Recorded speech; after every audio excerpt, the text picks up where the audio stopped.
Workers under unorganise sector need protection.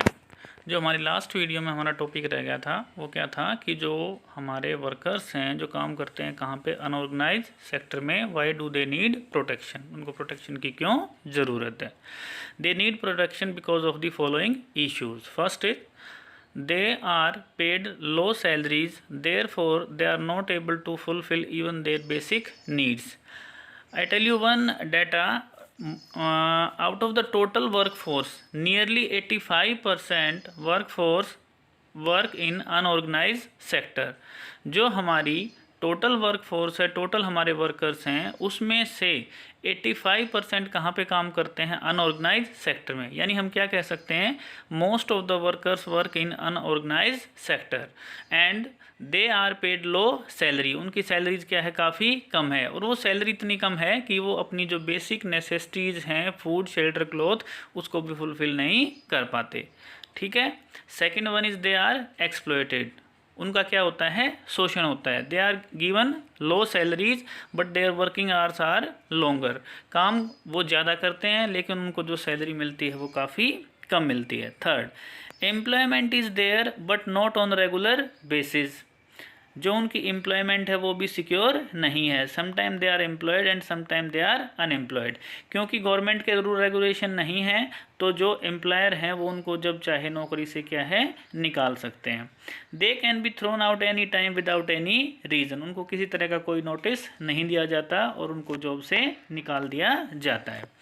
Next one, other than salary which is very low they do not get any other benefits. अब देखिए, organise sector में जो workers काम करते हैं पहले तो उनकी वेजेस क्या होती हैं, अच्छी होती हैं, but even after that they are entitled to get many benefits. उनको बहुत सारे जो है बेनिफिट्स मिलते हैं। जैसे उनको क्या मिलता है, पेड हॉलीडे मिलता है, प्रोविडेंट फंड की फैसिलिटी मिलती है, मेडिकल अलाउंस मिलता है, एजुकेशनल अलाउंस मिलता है। ठीक है, सैलरी भी अच्छी है और दूसरा साथ साथ क्या है, फैसिलिटीज़ भी हैं।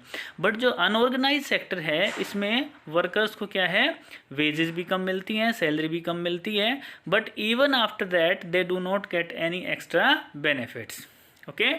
Next is these workers also face social discrimination. क्योंकि उनकी क्या है, वेजेस कम है, सैलरी कम है, तो they do not afford to live in the area where other people live. वो उन सोसाइटी के जो वेल टू डू सेक्शंस हैं उनके साथ अपनी सोशल एडजस्टमेंट नहीं कर पाते हैं। उनके लो सोशल स्टेटस होने की वजह से उनको सामाजिक भेदभाव का सामना भी करना पड़ता है। Next and last, protection and support to the unorganise sector is both necessary for economic and social development. बिल्कुल ठीक बात है। हमारा जो नेक्स्ट टॉपिक है वो यही रहेगा कि हम जो हमारे वर्कर्स हैं, अब एक बात क्लियर हो चुकी है कि जो अनऑर्गेनाइज सेक्टर है उसकी जो कंडीशंस हैं वो काफ़ी पुअर हैं और हमें इमीडिएट इफेक्ट से क्या करने की ज़रूरत है, उनको प्रोटेक्ट करने की ज़रूरत है।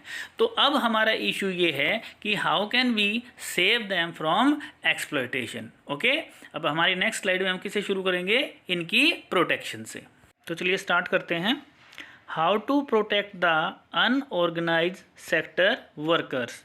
जो वर्कर्स अनऑर्गेनाइज सेक्टर में काम कर रहे हैं उनको हम कैसे प्रोटेक्ट करें। First one is by making the laws. क्या करें, जो हमारे अनऑर्गेनाइज सेक्टर में जो वर्कर्स हैं उनके लिए भी क्या करे, गवर्नमेंट प्रॉपरली लॉ बनाए।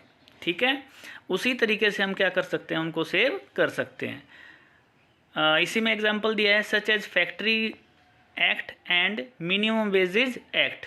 वैसे गवर्नमेंट ने क्या है, ऑलरेडी फैक्ट्रीज एक्ट को या मिनिमम वेजेज एक्ट जो है उनको पास किया हुआ है, but the problem is this, the provision of these acts are not strictly implemented. इनको क्या है, स्ट्रिक्टली इम्प्लीमेंट नहीं किया गया है। जो एम्प्लॉयर होते हैं या जो ओनर होते हैं, they find shortcuts to avoid the rules and regulations or provision of these act. So what is the need of our, the need of our is to implement the various laws strictly. So there should be proper supervision of the unorganized sector by the government. Fourth, making PF and gratuity compulsory to unorganise sector as well. जैसे मैंने आपको बताया था, जो gratuity या जो PF की जो फैसिलिटीज़ होती है प्रोविडेंट फंड की, वो सिर्फ किसको मिलती है? वो सिर्फ उन वर्कर्स को मिलती है जो कहाँ पे है? ऑर्गेनाइज सेक्टर में काम करते हैं। तो गवर्नमेंट को क्या करना चाहिए? जो हमारे अनऑर्गेनाइज सेक्टर में जो वर्कर्स हैं उनको एक्सप्लॉयटेशन से सेव करने के लिए हमें क्या करना चाहिए? The same provision should be applicable to the workers who work in unorganized sectors as well. Only then we can save them from the exploitation of the employer. Next is by providing guarantee of job. ऐसा नहीं होना चाहिए कि जब जो employer हैं unorganised sector में किसी को काम पर रखें and without reason they can ask them any time to leave their job. ऐसा नहीं होना चाहिए। There should be proper notification for that. उसके लिए भी क्या होने चाहिए? रूल रेगुलेशन होने चाहिए कि किन बेसिस के ऊपर जो ओनर हैं या एम्प्लॉयर हैं वो अपने वर्कर्स को क्या कर सकते हैं? निकाल सकते हैं। ठीक है। Next, timings of job and work. Yes, very important. ठीक है। अब ऑर्गेनाइज सेक्टर में तो क्या है? 8 आवर्स फिक्स हैं कि 8 घंटे आप काम करो, उसके बाद अगर आप काम करते हो तो उसके लिए आपको क्या मिलेगा? एक्स्ट्रा बेनिफिट्स मिलेंगे। So same kind of provision should be there for the workers who work in unorganise sector. उनके भी क्या होने चाहिए? काम करने के घंटे फिक्स होने चाहिए। अब जैसे हमारी लाइफ में क्या होता है? संडे होता है, तो गवर्नमेंट को अपनी तरफ से क्या करना चाहिए? कुछ प्रोविजंस बनाने चाहिए, जैसे कि संडे को कोई मार्केट ओपन नहीं होगी। इससे जो हम मार्केट के अंदर बहुत सारे ऐसे जो वर्कर्स हैं जो शॉप्स पे काम करते हैं, रेस्टोरेंट्स में काम करते हैं, मॉल में काम करते हैं, उनको हम क्या करते हैं? एक्सप्लॉयटेशन से हम उनको बचा सकते हैं। तो ये कुछ सजेशंस थे जिसके थ्रू हम क्या कर सकते हैं? वर्कर्स को प्रोटेक्ट कर सकते हैं। कौन से वर्कर्स को? जो अनऑर्गेनाइज सेक्टर में काम करते हैं। तो ये था बच्चों हमारा टॉपिक आज का। आज हमने क्या किया? हमने डिवाइड किया किसको? इकोनॉमिक एक्टिविटीज़ को on the basis of conditions of employment. हमने देखा कि अनऑर्गेनाइज जो सेक्टर है, working conditions are very poor over there. Organise sector में जो वर्कर्स काम कर रहे हैं they are enjoying many benefits. ठीक है। और एक बात भी मैंने आपको बताई कि जो मोस्टली हमारी वर्क फोर्स कहाँ पे है? अनऑर्गेनाइज सेक्टर में। अगर मैं टोटल वर्किंग पॉपुलेशन की बात करूं तो 85% हमारी जो वर्किंग पॉपुलेशन है वो कहाँ पे काम कर रही है? अनऑर्गेनाइज सेक्टर में। That is why there is a need of or to protect the workers who work in the unorganised sector. तो हमने क्या किया? अलग अलग जो हमारे सजेशंस थे वो दिए, जिसके थ्रू हम क्या कर सकते हैं? जो वर्कर्स को अनऑर्गेनाइज सेक्टर में हम क्या कर सकते हैं? प्रोटेक्ट कर सकते हैं। ठीक है। तो अब तक हमारे 2 क्लासिफिकेशन हो गए। एक तो हो गया नेचर ऑफ एक्टिविटीज़ के बेस पे, प्राइमरी, सेकेंडरी एंड टर्शरी। और एक हमने आज किया on the basis of conditions of employment, organise and unorganise. जो कल का हमारा टॉपिक रहेगा वो रहेगा पब्लिक एंड प्राइवेट सेक्टर। ये क्लासिफिकेशन किसके बेस पे होगा? ये क्लासिफिकेशन होगा हमारा on the basis of ownership के बेस पे। ठीक है।